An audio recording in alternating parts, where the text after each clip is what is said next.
Now, qualitative risk assessment can be further classified into risk identification, risk evaluation, risk prioritization, documentation and communication, and expert judgment.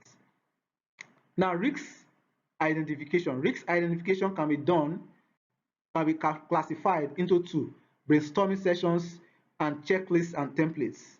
Now, brainstorming sessions involves engaging key stakeholders in discussions to identify and document potential risks. Engaging key stakeholders in discussions to identify and document potential risks. Checklists and templates. This involves using predefined lists or templates to systematically identify risks associated with specific projects or processes. Using predefined lists or templates to systematically identify risks associated with specific projects or processes. Risk evaluation. Risk evaluation can be classified into two. You have risk matrix and risk probability and impact assessment. Risk matrix and risk probability and impact assessment. Risk matrix involves placing risks on a matrix based on their likelihood and impact, categorizing them as low, medium, or high risk. Risk probability and impact assessment. This involves subjectively assessing the likelihood and impact of risks using qualitative scales. The next is risk prioritization. Risk prioritization. Risk prioritization can be classified further into risk heat maps and risk categorization. Risk heat maps and risk categorization. Now, risk heat maps involve visualizing risks on a heat map to highlight those that require immediate attention. Visualizing risks on a heat map to highlight those that require immediate attention. Risk categorization involves grouping risks based on common characteristics such as project phase or source. Grouping risks based on common characteristics such as project phase or source. Documentation and communication. This can be classified into two ways or two methods of doing it. There are two ways of doing it. We have first risk registers and then risk communication plans. Risk registers and risk communication plans. These are the two tools or two ways in which risk documentation and communication can be conducted.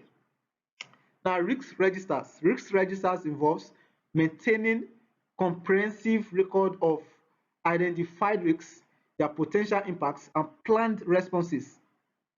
Maintaining a comprehensive record, documented information of identified risks, their potential impacts, and planned responses. Risk communication plans. Risk communication plans involves developing strategies to communicate risks and mitigation plans to relevant stakeholders. Developing strategies to communicate risks and mitigation plans to relevant stakeholders. Expert judgment. Expert judgment involves two ways or can be done in two ways. You have interviews and surveys. Interviews and surveys, and then Delphi method or Delphi technique. Interviews and surveys and Delphi technique. Now, interviews and surveys involve seeking expert opinions through structured interviews or surveys to gather qualitative insights. Seeking expert opinions through structured interviews or surveys to gather qualitative insights. Delphi technique. This involves iterative rounds of anonymous feedback from a panel of experts to achieve consensus on risk assessments. Iterative rounds of anonymous feedback from a panel of experts to achieve consensus on risk assessments. Now, integration of quantitative and qualitative approaches. Now, in many cases, a hybrid approach that combines both quantitative and qualitative methods is employed. This allows organizations to benefit from the strengths of each method and create a more robust risk management strategy. Now, ultimately, the choice between quantitative and qualitative techniques often depends on factors such as the nature of the project, available data, and the organization's risk tolerance.